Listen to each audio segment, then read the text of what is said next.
कुछ बिंदु निकल कर आए हैं जिससे हम अपने लक्ष्य की प्राप्ति कर सकते हैं। वो कुछ तो चूंकि कॉमन है, सारे प्रदेशों में लगभग वही बातें दोहराई गई हैं। कुछ अलग भी हैं, उन पर थोड़ी सी चर्चा करना चाहूंगा। नंबर 1, स्पष्ट एवं लक्ष्य निर्धारण। जब तक हमारा उद्देश्य स्पष्ट नहीं होगा, हम अपने लक्ष्य का निर्धारण नहीं करेंगे, तब तक लक्ष्य निर्धारण के बिना लक्ष्य की प्राप्ति होना संभव नहीं है। दूसरा, इसके लिए स्पष्ट कार्य योजना बनाना। संविधान के आधार हमको संस्था को लोकतांत्रिक बनाने के लिए, संस्थागत करने के लिए, लगातार चलाने के लिए स्पष्ट कार्य योजना बनाना चाहिए। जब तक स्पष्ट कार्य योजना नहीं बनेगी, तब तक लक्ष्य निर्धारण संभव नहीं है। सभी देश संसाधनों को उनकी क्षमता के हिसाब से बांटना चाहिए या निर्धारित करना चाहिए। ऐसा होता है अलोकतांत्रिक व्यवस्था में लोग भाई भतीजावाद में ग्रसित हो जाते हैं, और जिसकी जो क्षमता होती है, बहुत सारे संगठनों में हमको देखने को मिलता है कि जो कर्मठ व्यक्ति होता है यूपी पे उसको बाईपास कर दिया जाता है, उसको किनारे लगा दिया जाता है। लेकिन जो चहेता होता है या करीबी होता है या भाई भतीजावाद होता है, उसको मुख्य पदों पर बैठा दिया जाता है। इससे हमको आपको मुक्त होना होगा। इसके लिए हम आप सभी को सामूहिक प्रयास करना चाहिए। व्यक्तिवादी संगठनों में कुछ व्यक्ति विशेष लोगों पर सारा ध्यान केंद्रित रहता है, लेकिन इसके लिए सामूहिक प्रयास होने चाहिए, तब हम अपने लक्ष्य को प्राप्त कर सकते हैं। लोकतंत्र की जानकारी जन जन तक पहुंचाना चाहिए। अभी तक हमारे देश में जो हमारे समाज के लोग हैं, उनको लोकतांत्रिक और अलोकतांत्रिक व्यवस्था के बारे में बहुत कुछ पता भी नहीं है। बहुत सारी चीजें हम जो व्यक्तिवादी संगठन हैं, उनको भी हम लोकतांत्रिक मान लेते हैं। जैसे इस समय देश में जो पार्टी सत्ता में है, हमारे अपने लोग ही उसके लिए कहते सुने जा सकते हैं कि कम से कम चलो वहां पर तो लोकतंत्र है, जबकि ऐसा कदापि नहीं है। इसलिए लोकतंत्र की जानकारी हमको जन जन तक पहुंचाना चाहिए। संगठनों में सबका प्रतिनिधित्व होना चाहिए। इस मामले को भी जो संगठन चलाते हैं, जिनको लोकतांत्रिक व्यवस्था पर विश्वास है, लोकतांत्रिक व्यवस्था चलाना है, तो उनको संगठनों में सबका साथ लेकर ही चलना होगा, सबका प्रतिनिधित्व देना होगा। हमारा जो भी निर्णय हो उसमें सभी की सहमति होना चाहिए।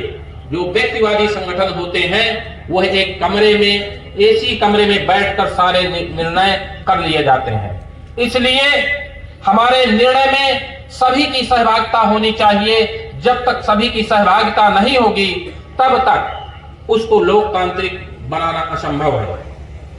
नियमों का पालन जनता में भी दिखाई देना चाहिए। बहुत बार ऐसा होता है कि हम वास्तव में नियम कानून, जो संविधान जो नियम बनाते हैं, उसका पालन करते हैं, लेकिन आम जनता तक वह नहीं पहुंचता है।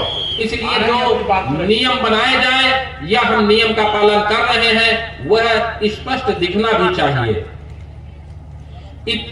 इतिहास से भी हमको सबक लेना चाहिए। लोकतांत्रिक व्यवस्था में बुद्धा के समय में भी बुद्धा द्वारा लोकतांत्रिक व्यवस्था बनाई गई थी। रविदास जी के समय में भी बेगमपुरा की कल्पना की गई थी, जो लोकतांत्रिक ही व्यवस्था थी। इसलिए हमको अपने इतिहास से सबक लेकर के लोकतांत्रिक व्यवस्था के बारे में लोगों को की जागरूकता बढ़ाना चाहिए। कथनी और करनी में अंतर दिखाई नहीं देना चाहिए। बिल्कुल ये सत्य है। ऐसा होता है कि हम कहते कुछ और हैं और करते कुछ और हैं। जनता के सामने कुछ कहेंगे, लेकिन एकांत में अलग उस पर अमल नहीं करते हैं और वह सब अलग करते हैं। इसलिए कथनी और करनी में हमको समानता दिखाई देनी चाहिए, तभी हम अपने लक्ष्य की पूर्ति कर सकते हैं। नायक पूजा आज के समय इस देश की सबसे बड़ी विडंबना है। साथियों, नायक पूजा का बहिष्कार होना चाहिए। आज के समय में इतना चलन है नायक पूजा का कि हम आप लोग सारे लोग इससे ग्रसित हैं। इसलिए नायक पूजा का बहिष्कार होना चाहिए। जवाबदेही भी निश्चित होनी चाहिए। थोड़ा जल्दी जल्दी करते हैं, पर्ची आ गई है। संविधान द्वारा लोकतांत्रिक व्यवस्था बताई गई है, उस पर हमको अमल करना चाहिए। व्यक्तिवादी संगठनों के बहुत सारे छुपे एजेंडे होते हैं, उनको जनता को जागरूक करके बताना चाहिए। और एक विशेष बात, दान मान मतदान के बारे में जन जागरूकता अभियान चलाना चाहिए कि हमको किसको दान करना है, कहाँ दान करना है, कहाँ किसको सम्मान करना है और कहाँ हमको मतदान करना है। इसलिए हमको इन पर निश्चित रूप से ध्यान देना चाहिए। और चूंकि समय कम है, हमारे एक साथी हैं हमारी टीम के आरके विद्यार्थी जी, हमारे यहाँ फतेहपुर के भी आरके विद्यार्थी जी हैं।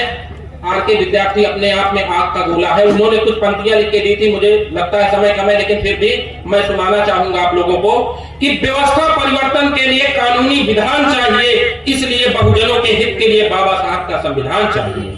लोकतांत्रिक व्यवस्था का हमारा अधिकार होना चाहिए। राजशाही व्यक्तिवादी राजतंत्र का बहिष्कार होना चाहिए। हमें प्रतिनिधित्व के आधार पर अधिकार होना चाहिए। लोकतांत्रिक व्यवस्था का भारत में विस्तार होना चाहिए। संविधान का हमें अच्छा ज्ञान होना चाहिए, इसलिए बाबा साहब और संविधान का सम्मान होना चाहिए। लोकतांत्रिक एवं संस्थागत कार्य प्रणाली से पूरे होंगे लक्ष्य। समता, बंधुत्व, मानवता, मैत्री दर्शन ही है सब। साथियों, अपनी बात को इन्हीं शब्दों के साथ समाप्त करता हूं। अंत में 2 शब्द कहूंगा, क्योंकि हम आप लोग साथियों आपस में लड़ते रहते हैं। अगर श्रवण कुछ कहते हैं उसको हम आप लोग बर्दाश्त कर लेते हैं, लेकिन अगर हमारा अपना साथी बैकवर्ड एससी माइनॉरिटी का व्यक्ति कोई कुछ कहता है तो हम आप लोग उसको ईगो लगा के बैठ जाते हैं। 2 शब्दों के साथ अपनी बात समाप्त करूंगा कि जिंदगी का ये हुनर भी आजमाना चाहिए। साथियों, जिंदगी का ये हुनर भी आजमाना चाहिए। जंग यदि अपनों से हो तो कभी हार भी जाना चाहिए। जंग यदि अपनों से हो तो हार भी जाना चाहिए। धन्यवाद साथियों। जय भीम, जय मूल निवासी, जय भारत, जय संविधान।